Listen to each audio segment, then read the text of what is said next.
તમે તો રજાના દિવસે આખો દિવસ મોબાઈલ જ જોયા કરો છો, મારી જોડે તો સમય જ નથી વિતાવતા. ઓકે, હવેથી દરેક રજાના દિવસે હું તારી સાથે જ સમય વિતાવીશ. સારું. શું બનાવે જરા? રોટલી બનાવું છું. ઓકે, આજે તો મારી રોટલી જરા બી ખાવાનો મૂડ નથી, તું ભાખરી બનાવી દે એવું થાય.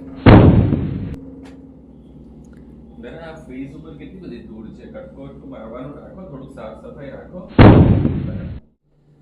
ધોવાઈ ગયા તારા કપડા? હા, ધોવાઈ ગયા ને. તો થોડું ઇસ્ત્રી વિસ્ત્રી કરવાનું રાખો.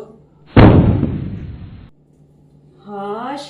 જરા મારા માટે એક કપ ચા બનાવી દઈશ? બનાવી આપીશ. લો આ ચા. ચાની સાથે જો પકોડા બનાવી દે ને તો બહુ જ મજા આવી. સારું. નરા, હવે આલો તમારો મોબાઈલ ને ચૂપચાપ બેઠો બાપા.